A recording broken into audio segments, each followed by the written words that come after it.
News that Jeff Sessions, the U.S. Attorney General, is stepping down, apparently at the request of President Trump, issuing a letter of resignation, a move not unanticipated.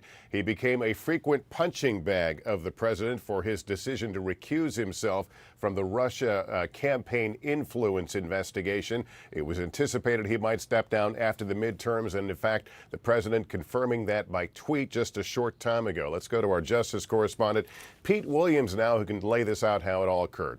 Pete? Well, the only surprising thing about this, Lester, is the timing, when it happened so quickly, just the day after the election. But earlier today, we're told that Jeff Sessions sent this letter to the White House. It's addressed to the president, and it says, "Dear Mr. President, at your request, I am submitting my resignation." And then he goes on to talk about his accomplishments. He says it's been an honor to serve as Attorney General, and he concludes the letter by saying, "Thank you for the opportunity, Mr. President." Now, almost since the day he became Attorney General, he's been criticized by the president. The thing the president has come back to over and over again is the fact that Jeff Sessions recused himself or took himself out of any handling of the Russia election meddling investigation. Sessions had to do that because under Justice Department regulations, anybody who worked on a campaign of someone being investigated has to recuse. But apparently this came as a surprise to the president, who repeatedly has expressed his displeasure about Sessions in a series of tweets over the last couple of years. And of course, he's been openly critical of Jeff Sessions in some public comments, despite the fact that Sessions has been one of the most loyal soldiers of the cabinet, never missing a chance to praise President Trump in his speeches and other public events. So here's the significance of this. Number one, we're going to have a new acting attorney general, a man named Matt Whitaker, who has been the chief of staff to Jeff Sessions for the past year. He's a former U.S. attorney in Iowa, a former conservative commentator on CNN, who had been somewhat critical of the Mueller investigation, saying that Mueller would be crossing a line if he went into looking into the president's personal finances. That's thing one. Thing two is Rod Rosenstein will no longer be the person overseeing the Mueller investigation. Why is that? It's because Sessions recused, it went to the Deputy Attorney General. But now the Attorney General, the acting Attorney General, has no reason to recuse. So Whitaker will now be the person in charge of the Russia investigation. The special counsel rules say the Attorney General oversees it unless there's a conflict. Now there isn't a conflict. So two big changes here, Lester. A new acting Attorney General, Jeff Sessions, is out, and a new person overseeing the Mueller Russia investigation. And to be clear, this new person overseeing the investigation, do they have the option, the ability, the right to fire Mueller? Yes, but only for cause. The special counsel regulations say that you can only fire the special counsel for cause if he's not performing the duties, if he's violating Justice Department rules. And it would be, of course, it would create an enormous firestorm if this acting attorney general appointed by the president was to fire Robert Mueller. I don't think that's going to happen here. My guess is that cooler heads would prevail if anyone was thinking about that. And the rules allowing the firing are very specific about the special counsel has to be doing something very wrong in order to be fired.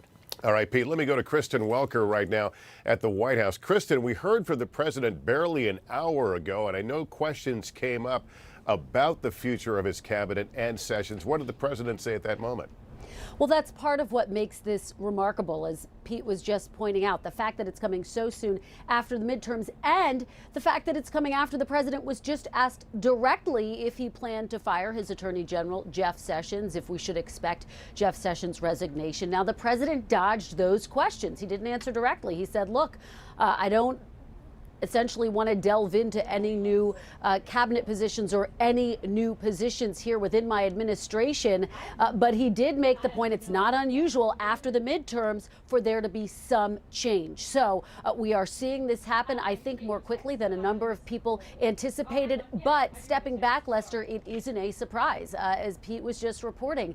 Since the very early days of Jeff Sessions recusing himself from the Russia investigation, President Trump has attacked him, calling him beleaguered angered on Twitter in one of his earliest and most aggressive tweets. And one of the things that made it very notable, remember, Senator Sessions was the first sitting senator to endorse then candidate Trump. So this is someone who was strongly allied with President Trump when he first came into office. So it was certainly a remarkable break politically after he recused himself. So Pete laid out what happens next in terms of the positioning, in terms of the power structure, in terms of the politics of all of this. It will undoubtedly add tensions to an already very tense situation with the special counsel investigation into Russia. President Trump reiterating during that news conference today something that we have heard so frequently from him, which is that there is no collusion. He was asked if he plans to fire Mueller. He said, look, I could essentially fire everyone if I wanted to, but I have no plans to do that. That was the messaging from him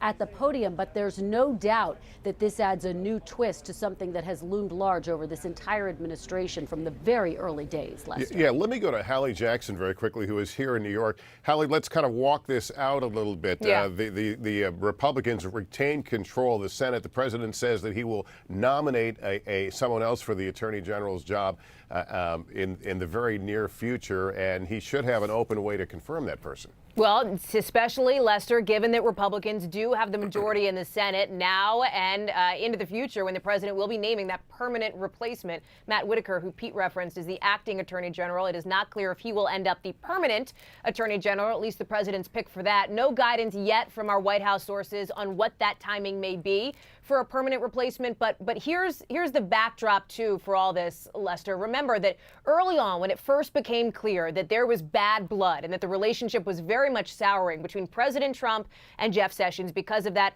original sin, if you will, that in the eyes of the president at least, that recusal from the Russia investigation, there was real concern on the part of Republicans in Congress and particularly in the Senate about getting rid of Jeff Sessions. What you have seen in the last, I would say, 8 months or so has been a shift with Republicans, many of them now saying, hey, if the relationship is so fraught, then perhaps, yes, we would support the president getting rid of the attorney general, but critically after the midterms. One of those Republicans who we saw that shift happen with was Senator Lindsey Graham. Remember, he was just out on the Today Show this week. His name had come up as a possibility to take that job, but when he was asked about it, he laughed it off. He said, no, I'm not going to be the attorney general. That's not the job for me. On the other side of the aisle, you already have reaction from Senate Minority Leader Chuck Schumer, who is telling our team that any replacement should not be able to end the Mueller investigation. This is just now coming in, and that it would be a constitutional crisis if this firing were a prelude to the Mueller investigation ending. So, Lester, what this does, it shifts the focus now post-midterms back to that special counsel investigation, something that had been simmering but on the back burner for much of this last few weeks in this run-up to the midterms. A lot of questions now for the president about where this goes next, who he might end up picking, Lester. All right, Hallie, and we're going to get a legal perspective on this, but if you're just joining us, the headline here is Jeff Sessions, the Attorney General of the United States, has resigned, essentially fired by President Trump today. On the phone, we have NBC News legal analyst Chuck Rosenberg. Chuck, walk us through what could happen now vis-a-vis the Russia investigation based on what has just happened. Sure, Lester. Thanks for having me. Let me tell you what I hope, and let me tell you what I fear. I hope that Matt Whitaker, who served as a United States attorney at the same time that I did, will take this obligation seriously, and that he will do what Rod Rosenstein did in overseeing the Mueller investigation and ensure that it's protected and it moves forward as it should. That's what I hope. Here's what I fear. I can't imagine that the president would have randomly picked someone to oversee that important function without knowing that person, that Matt Whitaker, saw the investigation the way the president sees the investigation. We have some evidence for that. Whitaker previously wrote, I think in 2017, in a piece for CNN, that an investigation of the president's finances would be a red line. That's a remarkable thing for someone to say and then take the helm of this investigation. Does the president have to tread carefully here? Does he risk obstruction of justice depending on what moves he makes going forward here? Well, that's a great question. I think the answer is yes. He has to tread carefully politically. The House is now in different hands. And he has to tread carefully legally. Because as you point out with your question, Lester, anything that is an endeavor to obstruct, impede, or impair a federal investigation, if done intentionally, could constitute an obstruction of justice, whether it's firing Jim Comey or asking Comey to go easy on Mike Flynn or any of those other things we already know about. If the firing of Sessions and the appointment of Whitaker is for that same purpose and done with the same intent, it could, in theory, constitute an obstruction of justice. The president clearly saw it as an act of disloyalty when Sessions stepped down, when he recused himself from the Russia investigation. In your view, was that an easy call for Sessions to make? Did he have any other choice but to recuse himself? It was as easy a call as I could imagine. And here's why, Lester. Sessions clearly had a conflict in overseeing that investigation. It was as plain as day. And anybody who follows these things and understands the ethics rules that bind prosecutors knew that Sessions did what he had to do. The president may not have liked it. In fact, Sessions may not have liked it. But the recusal was an easy call, and Sessions did the right thing. All right, I want to go back to our Justice Correspondent, Pete Williams. Pete, talk a little bit more about Matt Whitaker. It's clear that anyone who takes this job has to be keenly aware of the president's view on the Russia investigation and what the AG's office should or shouldn't be doing. Right, and to some extent, Matt Whitaker, I think, is sort of sympathetic with the president on some of these things about the Mueller investigation. But there's one other thing to keep in mind about the role that the person in his job now will have in terms of the Mueller investigation. When Mueller is done, his report under the special counsel regulations goes to the Attorney General. That's to whom he submits the report. The Attorney General then decides what to do with it, whether to make it public, whether to make part of it public, whether to deep six it or whatever. So even if he doesn't fire Robert Mueller, and there's no reason at this point to think that he would, the person in that job, Matt Whitaker now, will have a very important role to play in what becomes of Robert Mueller's investigation and whether we ever see any of it. All right, Pete Williams, thank you very much. And while, as we said, changes in the Trump cabinet were anticipated after the midterms, this is a big one. As you can hear, it has huge implications, a lot of moving parts here. We're going to work through them. We'll have full coverage when I see you back here for NBC Nightly News. For now, I'm Lester Holt in New York. Good day, everyone.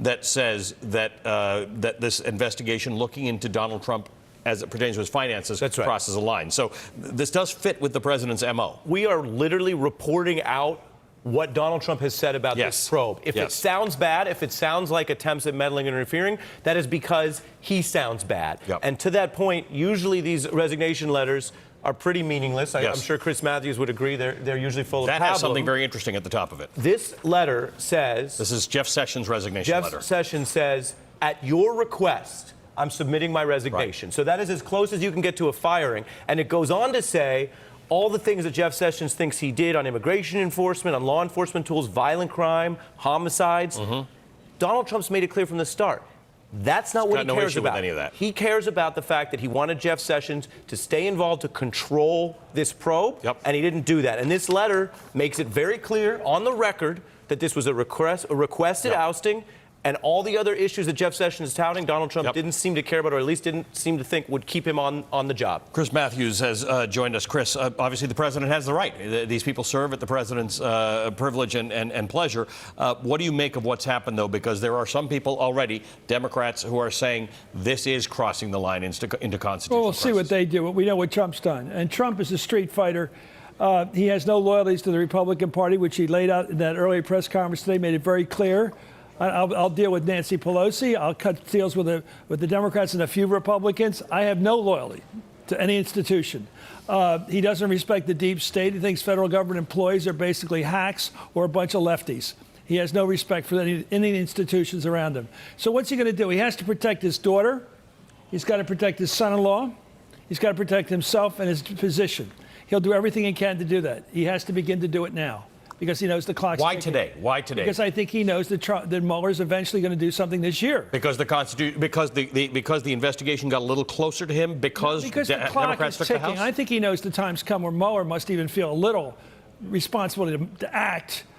And I think he knows that he now has enough senators to do business. He has enough senators to pick. He's got himself a new Supreme Court Associate Justice who agrees with him about his power. I think he does accept, knowing him, that the executive is all under him, that he's the chief executive in charge of the Justice Department, that he's the chief law enforcement official in the country. He can accept that interpretation. Why not? Yep. That's his. Some people could. Franklin Roosevelt might have accepted that. And now he's taking it and he says, look, I can get rid of this guy, this bozo, Pete Sessions, who betrayed me, and I'm going to make sure I get somebody in there who's going to work for me. I got a justice in there I like. I got Kavanaugh in there. Now I've got Whitaker in there I like. And if anybody gets in my way like Rosenstein, they're going to not be there. Right, he may not be there. I think it's a street fight, and I think it's now because if he lets it go. Do you want to be president of the United States when your son-in-law's been indicted? Do you want to be there? Do you want to be there when your daughter's been indicted? When you're facing a report from this guy who you consider a bozo? He doesn't respect these people. They're just enemies on the street corner. So it's not clear what Chuck Schumer can do about this, if anything, but here's what he just had to say about it. Protecting Mueller and his investigation is paramount. It would create a constitutional crisis if this were a prelude to ending or greatly limiting the Mueller investigation. And I hope President Trump and those he listens to will refrain from that. Well, it's that time of year, isn't it, for a Saturday Night Massacre? Yeah. It's that time of year, and I think this may be a little slow motion. Maybe it's the Saturday Night Live version of a Saturday Night Massacre, because he's going to do it in the most cartoonish way. He's just going to get rid of anybody in his way. He's pretty direct about it. I thought that press conference today was with Jim Acosta, that was a street fight. And if somebody gives him mouth or lip, he's going to go right at him. Yep, and he did. And you know why? He doesn't care anymore. Let's bring up. I want to add one point. Chris says he's a fighter. He's also an improviser. So he's figured out that actually making a move on Mueller himself is harder. And so he's figured out how to go after everyone else. And now he's found a guy, he thinks, in Whitaker, from his own public statements, who says, you got to narrow this probe. That means if there's a fight over releasing even a report, right? That's not Mueller's call. Mueller furnishes that to whoever's the attorney general.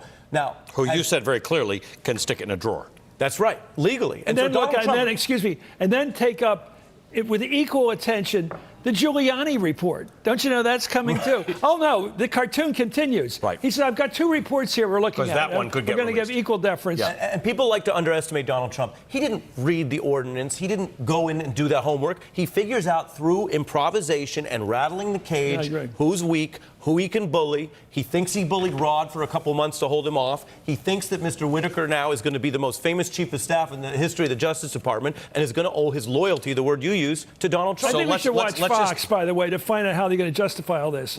Fox will give us the rationale that I've been explaining about extreme interpretation of executive authority by the president. Because that might be where the president's getting the rationale. Let's bring Pete Williams in. Pete, this is about a lot of people. This is about Jeff Sessions. This is about Matthew Whitaker specifically and who he is. It's about Rod Rosenstein, and it's about Robert Mueller in addition to the president. Make some sense of this for us.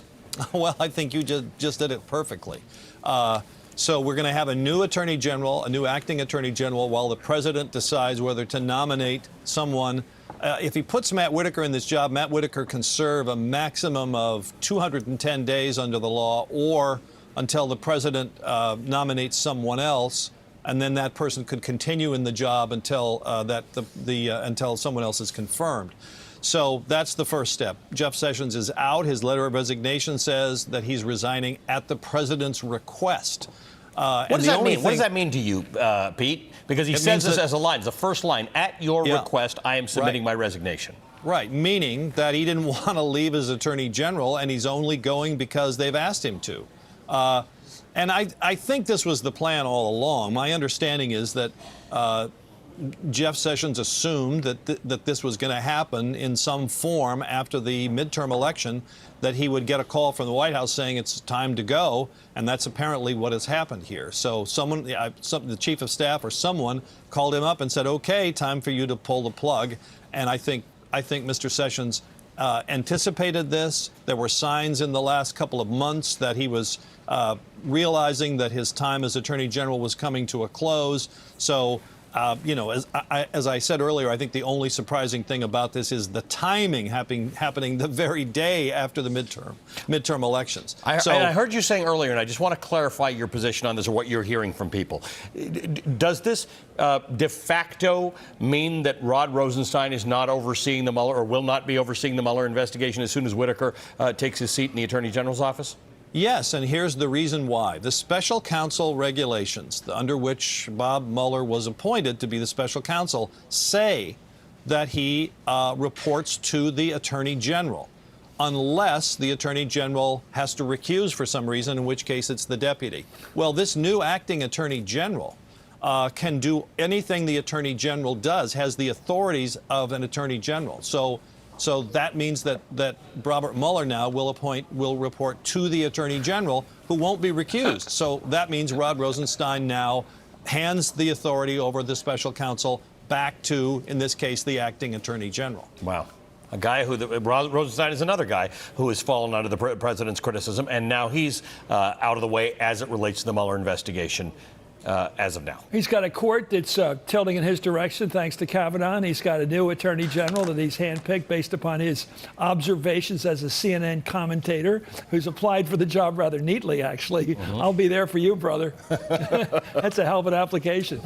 What's the... and so did Kavanaugh, same application. I'll be there with you. To Chris's comment and Pete's comment that the president, Chris said very clearly, the president understands he's in charge of the Justice Department.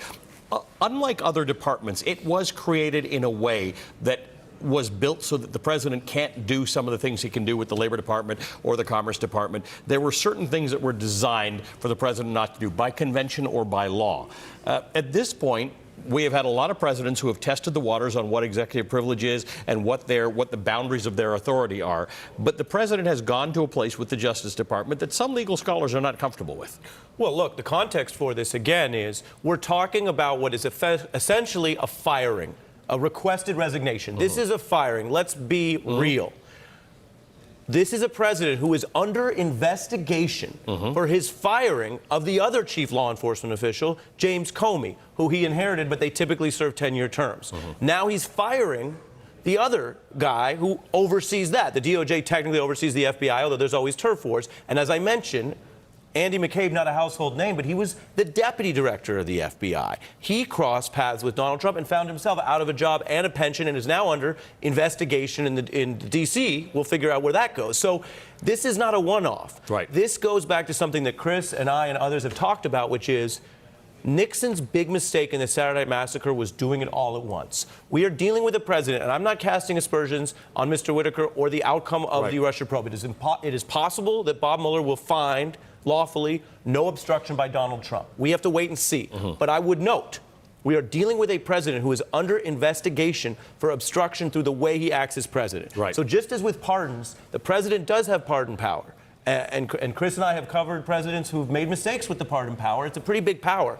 But the president of the United States cannot go around auctioning off pardons, cannot exchange pardons for murders. Something, yeah. Obviously, there are limits to these things. And so the question of, yes, Donald Trump oversees the Justice Department. Can he shut down a probe into himself and his family? No. No real scholar thinks that. And so the question today is, what is the purpose of Mr. Whitaker, who is a former prosecutor, but also a former Republican candidate in Iowa, and also someone who, as Chris Matthews said, spoke on the one issue that Donald Trump seems to care about, which is constraining, not enlarging, constraining the Russia probe. All right. By the way, this could be, you're the attorney here, but Ari, getting rid of the guy that recused himself, the guy who allowed the naming of a special prosecutor, Mr. Mueller, could be itself seen as obstruction, because he's basically seeking revenge. Right, I feel like this is the point, that this deal feels feels apart like the whole apparatus created by Rosenstein and initiated by Sessions himself. So what did you do wrong? You fired me for cause. What was my cause? I created this investigation. Right. And on the media part, does any of this surprise any of us, though? I mean, does any of it? No, and I don't care about what's surprising. I care about what's right under the law. And I think we just watched a press conference that it was classic Trump. The day after he lost the House, and more people who voted for a Democratic Senate than a Republican one, but we know how that works. And he gave a long, meandering, media-fighting press conference, and the whole time he knew in his head. Think about this. The whole time he knew he was going to do this let's listen and get to this. attention for something The president got a question specifically about this during that press conference. Listen to it. And can you give us clarity, sir, on your thinking currently, now after the midterms, about your Attorney General and your Deputy Attorney General? Do they have long-term job security? I'd rather answer that at a little bit different time. We're looking at a lot of different things, including cabinet. I'm very happy with most of my cabinet. We're looking at different people for different positions. You know, it's very common after the midterms. I didn't want to do anything before the midterms. But I will tell you that, for the most part, I'm extremely happy with my cabinet. I think Mike Pompeo has fit in so beautifully. He's done an incredible job. Yeah, that was a little bit of misdirection there. It was a simple question about Sessions and Rosenstein, and he went into his cabinet. No, he said this is a regular rotation after an election. Yeah, this is just a part of normal procedure. Right. You know, the thing about Trump is, and maybe he's right, that nobody's completely unbiased in any position, that everybody comes with an attitude. Now, he makes ethnic judgments about the guy who's a Mexican-American judge. He must be out looking out the immigrants, the illegal immigrants as his cause. And maybe he's right. Maybe, you never know. It's not right to think like that. It's not right to think on the basis of prejudice. But Nixon had a guy going after him there, Archibald Cox. Guess who Archibald Cox was in the 60 campaign against Nixon? He was running the whole speechwriting operation for Jack Kennedy. Nixon had reason to say, this guy's the enemy. Right. He's one of the Kennedy crowd. So sometimes there are. But there's also people in public life, the Bureau of Labor Statistics, for example, which he questions, who are just there because that's how they're going to spend their lives. They say, I'm not going to make a lot of money, but I'm going to do something good. And I want to serve the country as an FBI agent, or I want to serve the country as FBI director, and they're all straight arrows. They really are straight arrows. Can I ask the obvious? And I don't think Trump understands straight arrows. I don't think he gets them. And as we circulate on this, can I ask the obvious question? What is Donald Trump worried this probe will find? If all he did was joke in public about find the emails, Russia, but I could tell you from covering this, Bob Mueller doesn't indict people for statements on the campaign trail. What is he so worried about this far into his presidency? After Manafort and others have been removed, his lawyer's been removed. If that's the end of the trail, if it doesn't lead up, if there's no other hard evidence, Bob Mueller and a grand jury do not indict without hard evidence. I think Chris is right. I mean, he says he's worried about his son-in-law, he's worried about his daughter. Right. I mean, I think close. You're pointing out he can't pardon him. What else is he going to do to save them? He has to save his family. He's the Romanovs. Well, that's how he thinks. He might be able to give them a federal pardon. You debate it, and then he might not be able to give them. Let me put this assuming more than we know. Let me put this to former federal prosecutor Glenn Kirshner, is joining us on the phone. He's also an MSNBC legal analyst. Ari asks the question. We got a few theses here, right? We got Chris Matthews saying this thing, Trump thinks it's getting close to his family, and he may be running out of options. Ari saying, what's he got to worry about? If the stuff that he says he did is all he did, Mueller wouldn't have anything on him. What's your take, Glenn? Yeah, Hallie, well, I guess it doesn't surprise me that the president has made the move at this moment. I think it's probably a miscalculation on his part because, you know, if anybody thinks he's going to get to use the sort of the midterm election break in time as cover and have people look at this as if it were anything but what it is, which is sort of an incremental step toward getting at Mueller, I think this is yet another miscalculation by the president. But I think there's something that we should all take into account, which is that, I'm sorry, I'm a little out of breath because I was running to the Uber so I could get to the studio. Thank you. We appreciate it.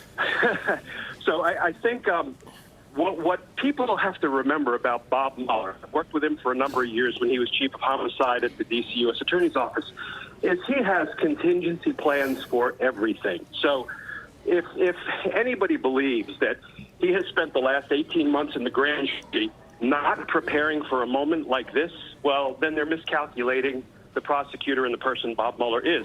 He could very well have a draft indictment with the charges that the evidence supports bringing at this moment. And, you know, I spent countless hours before grand juries behind those closed doors. And you present evidence over time, and you will have enough to ask the grand jury to return a criminal indictment. But that doesn't mean you ask him to do it at that moment. You continue to investigate until you're satisfied that the time is right. And I have to tell you, if ever the time was right, it may very well be this moment, and I'm sure Bob Mueller and his team have prepared for this contingency. So, you know, it could very well be that he walks into the grand jury tomorrow and says, you know, ladies and gentlemen, I've been presenting this evidence to you. I have told you what the potential charges might be. May I please ask you to vote on the following charges? Once he does that, it literally is a matter of hours between the time the grand jury returns an indictment, that indictment gets dropped on the court's docket, and then, I'm sorry, but a criminal case is in progress at that moment. Okay, so that's two different things, though, you're talking about, right? Glenn, one of the things we're talking about is a report that a lot of people think that Bob Mueller is preparing, which can be handed to the guy who was his boss, Rod Rosenstein. Now it's going to be Matthew Whitaker. And that report it's possible no one will ever see that report, versus a grand jury. Yeah, those are definitely two different things. And we could see any combination of it. We could see Bob Mueller returning indictments against some and issuing reports against others, for example, the president. And then, I think in this day and age, it's going to be very hard to keep that kind of a report under wraps without exposing it first to Congress and then to the American people. But those are battles that I'm sure are going to be fought moving forward. But most importantly, I think that Bob Mueller and his team have prepared for this moment. Everybody knew it was coming. We were all waiting for it. And, if we looked at this whole thing as a movie or an action-adventure movie, I think we have just moved into the car chase phase where things have sped up considerably. And Mueller and his team will have to now make a decision if they believe that, their investigation is about to be impacted, whether their funds are cut and they try to sort of strangle the money flow and slow down the pace of the investigation. I can assure you Mueller and his team have been prepared for this eventuality, and it could simply accelerate the timetable of what they were intending to do. And to that point of money being cut, Whitaker was asked about this in July of 2017. I'm going to ask my control room if we've got what he said about possibly cutting Bob Mueller's budget. All right. He said it here. He said, I think ultimately the president is going to start is putting pressure on Rod Rosenstein, who's in charge of this investigation, is acting attorney general. And well, listen, we've got it. Let's play it for you.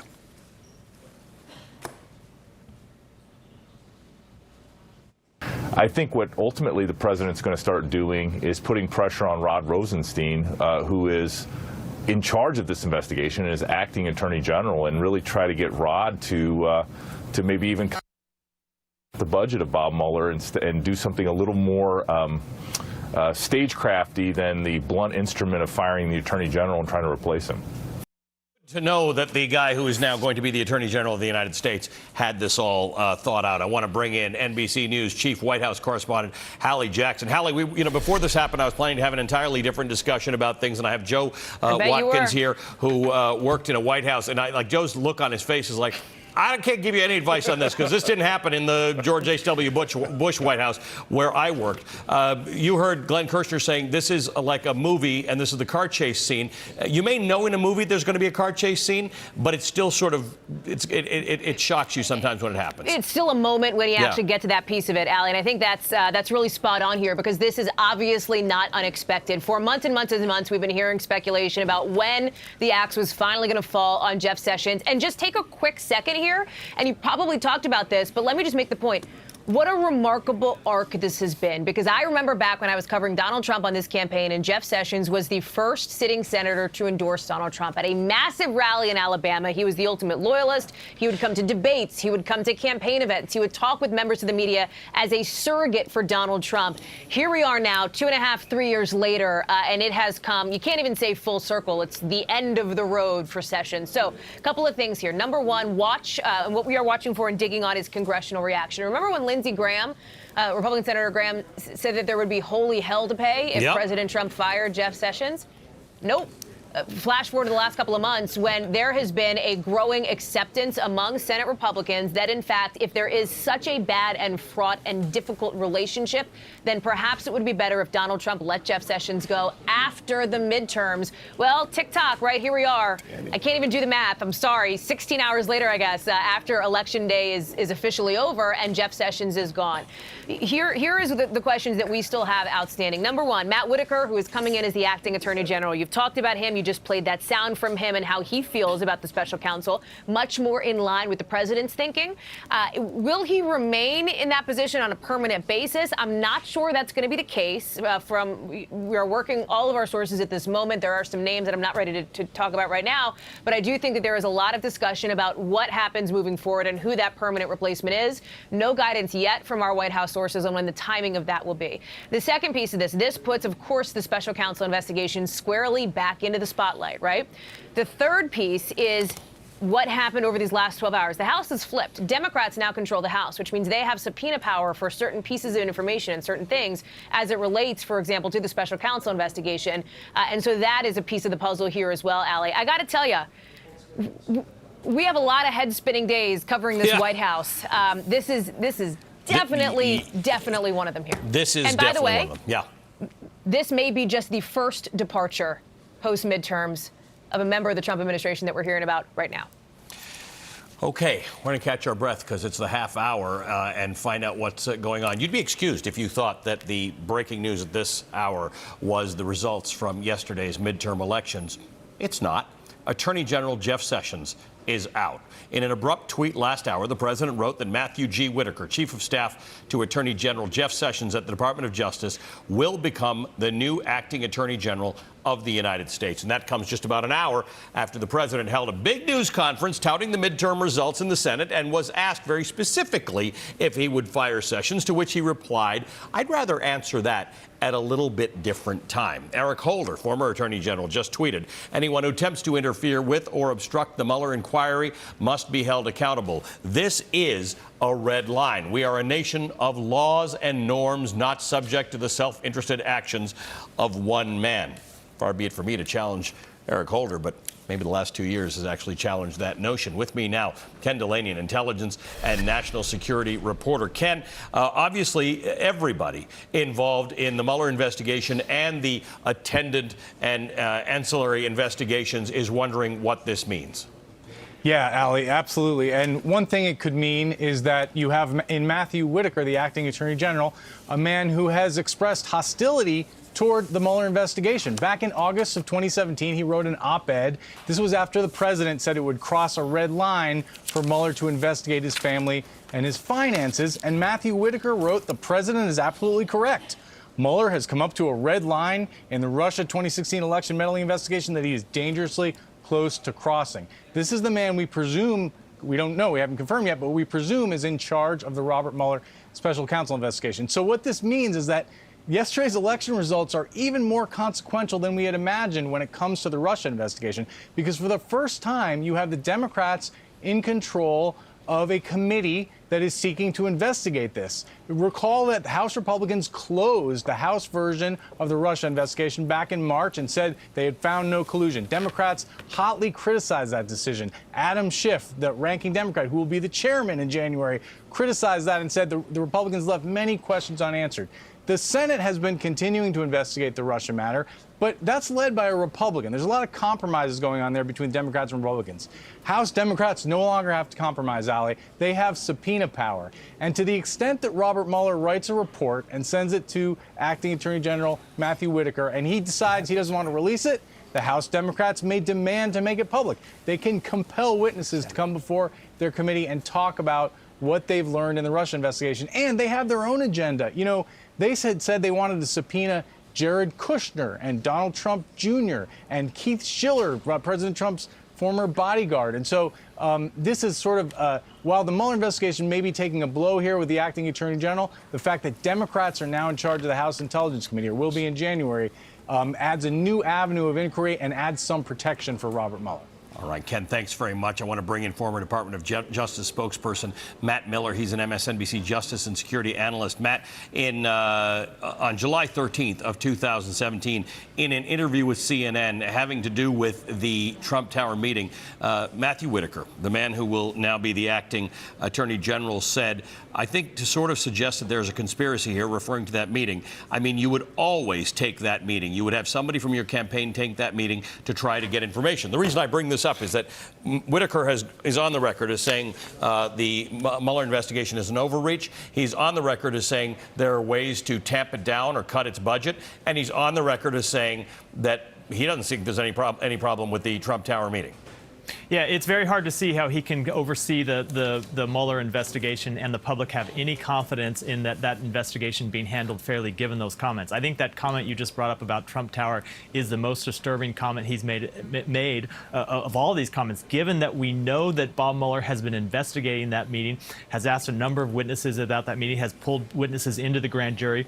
He is obviously investigating that meeting to see if a crime was committed.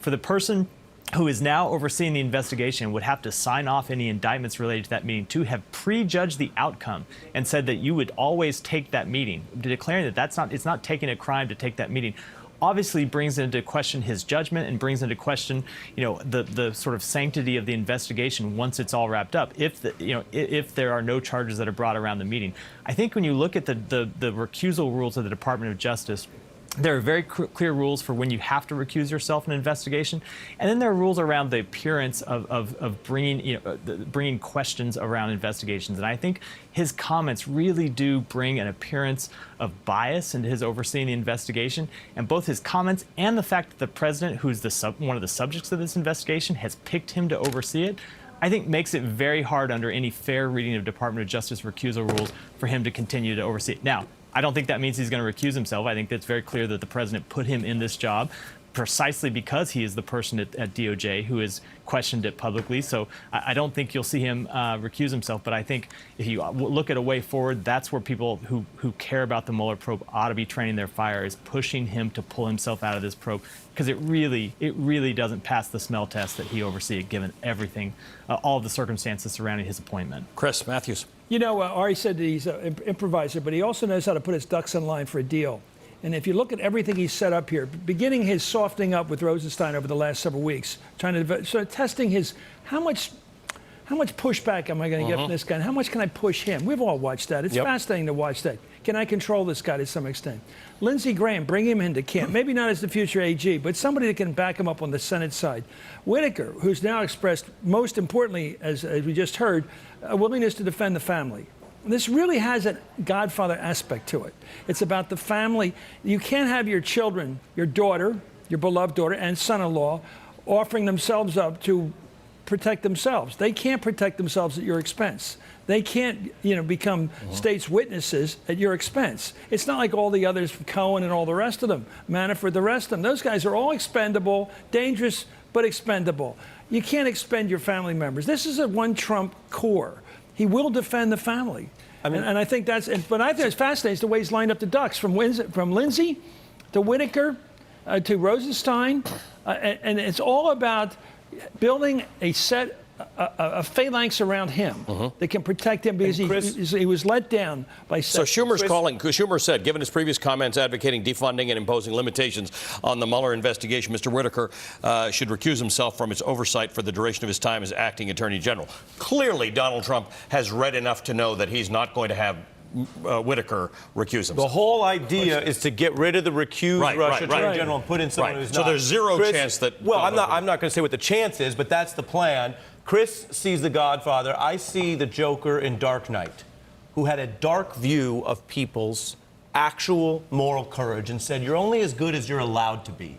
And Donald Trump does have a very dark view of people. So I agree completely with what Chris said. He tortured Rod Rosenstein. He razzled him. Right. He bullied him.